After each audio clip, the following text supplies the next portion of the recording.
Zee 24 तासच्या to the point या मुलाखतीत राष्ट्रवादीचे प्रदेशाध्यक्ष सुनील तटकरे यांनी आमदार रोहित पवार यांच्यावर निशाणा साधला होता। आमच्या पक्षावर बोलण्याचा रोहित पवारांना नैतिक अधिकार नसल्याचं म्हणत तटकरेंनी घणाघात केला होता आणि त्याला आता रोहित पवारांनी जोरदार उत्तर दिलंय। दादांच्या पक्षावर बोलण्याचा आपल्याला नैतिक अधिकार नसला तरी भावनिक अधिकार असल्याचं रोहित पवारांनी म्हटलंय। सोबत आम्ही काय बोलावं हे तटकरेंनी आम्हाला शिकवू नये असा टोलाही त्यांनी तटकरेंना लगावलाय।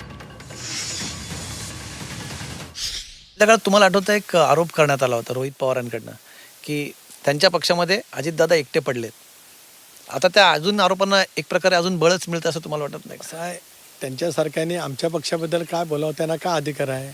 अरे त्यांनी पक्षाच्या अधिवेशनात त्यांच्या प्रदेशाध्यक्षाचे जे वाभाडे काढले आणि त्याला त्यांच्या प्रदेशाध्यक्षांनी जे उत्तर दिलं नगरला आपण पाहिलेलं आहे ना।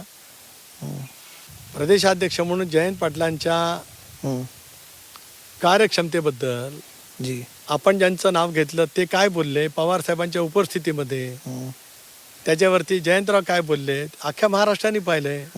त्यांनी ते पहिलं बघावं आणि मग आमच्या पक्षात कोण आहे का, त्यांचा काय अधिकार आमच्या पक्षाबद्दल बोलण्याचा? काय अधिकार काय पुसतो? काय अधिकार आहे? आम्ही एकाकी होतो का सोबत होतो, त्यांना काय त्याचे वाटण्याचं काय कारण? ते तर दादांपासून अलगच होते ना। बिलकुल। हां, मग त्यांना काय बोलण्याची नैतिकता आणि नैतिक अधिकार? आमच्या पक्षात दादा एकाकी आहेत, सुनील तटकरे असं आहे की काय, हा बोलण्याची त्यांना काय अधिकार? त्यांनी त्यांच्या पक्षात काय चालेल ते पहिलं सांभाळावं ना। कशाला दुसऱ्यांच्या वतीमध्ये फिगर आउट करावं?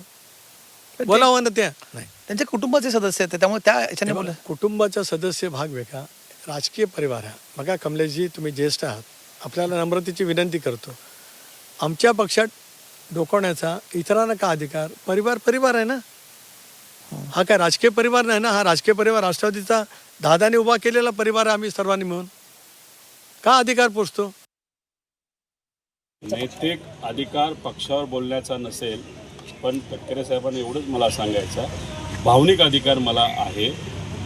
गेल्या काही महिन्यांमध्ये दादांनी बऱ्याच काही गोष्टींबद्दल जे काही मला सांगितलेलं आहे, नाही तर काही जवळच्या लोकांना तिथं सांगितलेलं आहे, ते कदाचित फक्त जवळच्याच लोकांना सांगितलं। काही राजकीय लोक सगळेच जवळचे असतात असं नाही, पण आम्ही भावनिक आहोत आणि भावनिक दृष्टिकोनातून आम्हाला जे वाटेल ते, पण ते जे योग्य असेल ते विना राजकारण आणता ते आम्ही बोलू शकतो। त्यामुळे कुणीही आम्हाला सांगू नये काय बोलायचं आणि काय नाही बोलायचं।